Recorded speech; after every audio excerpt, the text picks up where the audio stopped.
Olá pessoal, nessa nossa videoaula nós iremos aprender como escrever uma constante de equilíbrio para uma reação em que há componentes em diferentes estados físicos, especialmente quando nós temos sólido e líquido. Então, nesta videoaula nós tiraremos essas dúvidas e que você pode aplicar em todas e quaisquer situação em que você está estudando equilíbrio químico e escrevendo a constante de equilíbrio. Então veja bem, nós temos que nos ater ao seguinte fato: toda vez que há uma reação em estudo, você deve, primeiro passo, observar se ela está balanceada, antes de qualquer cálculo, antes de qualquer procedimento. Então, neste caso, vamos checar aqui se está balanceado. Então, começando pelos metais, depois os semimetais, ametais e o oxigênio e hidrogênio por último, sempre que possível. Então vejamos, tem um cálcio no reagente, um cálcio no produto. Temos um carbono no reagente e temos dois carbono, então por ordem de prioridade, vamos ajustar para 2 aqui, para balancear o carbono. Então vejamos, vamos checar o oxigênio. Aqui nós temos 6 nos reagentes, 2 vezes 3, 6. Nos produtos, nós temos quantos oxigênios? Nós temos 3 no primeiro produto, que é o CaCO3, que é o carbonato de cálcio. Temos 2 oxigênios no CO2 e temos um oxigênio na molécula de água. Então, somando, 3 mais 2 mais 1 igual a 6. Então, balanceado também o oxigênio. Vejamos agora o hidrogênio. Nós temos 2 hidrogênios. Então, temos 2 hidrogênios nos reagentes, tá? E temos 2 hidrogênios nos produtos, que a única substância que possui hidrogênio nos produtos é a água. Então, outro ponto também que sempre você tem que observar se está balanceado as cargas. Aqui eu tenho 2 mais, mas do mesmo lado da reação eu tenho 2 menos, né? Porque se eu multiplicar esse 2 aqui, ó, vezes o menos que está lá em cima, fica menos 2, né? Então, menos 2 com mais 2, 0. Por que eu chamo a atenção? Porque nos produtos não há nenhum componente que possua carga. Todos estão neutros. Então, o balanceamento de carga também é necessário nessas situações em que ela exista, tá? Então, vejamos.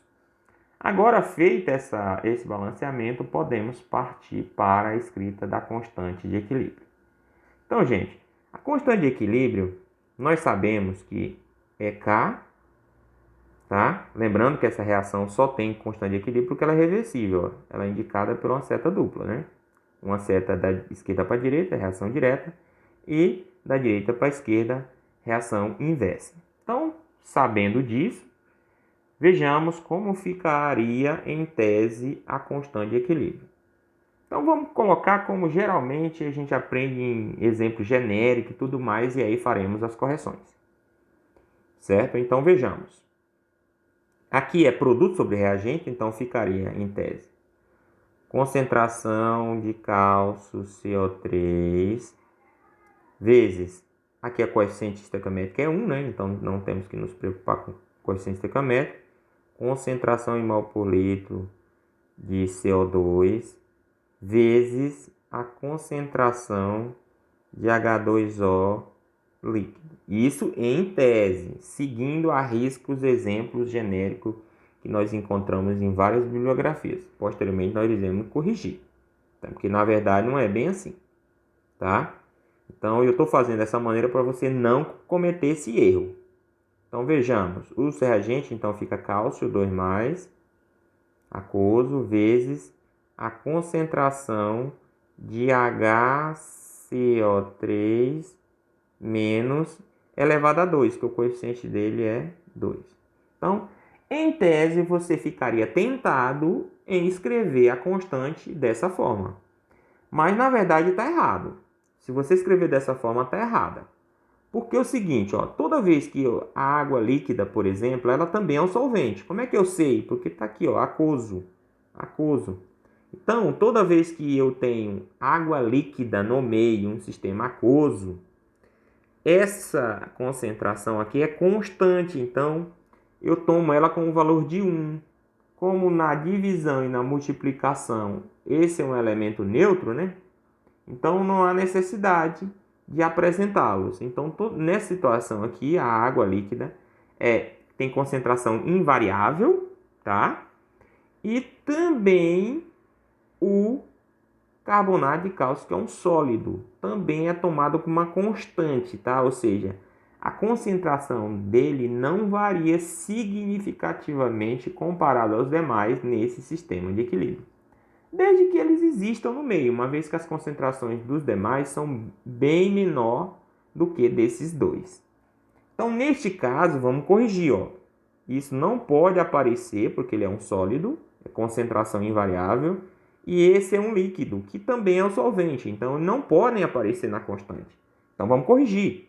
Agora sim, nossa constante vai ser corrigida. Então, vejamos.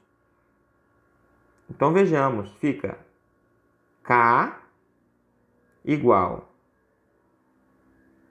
Então, já que não é possível ou está errado apresentar na constante de equilíbrio a concentração do carbonato de cálcio e da água, então vai sobrar apenas a concentração do CO2, isso em relação aos produtos, dividido pela concentração do cálcio 2+, que está lá aquoso, vezes a concentração do HCO3 menos elevado ao quadrado, porque o coeficiente estequiométrico dele é 2.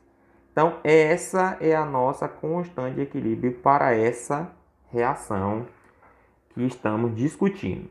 Não esqueça desses detalhes. Certo, pessoal?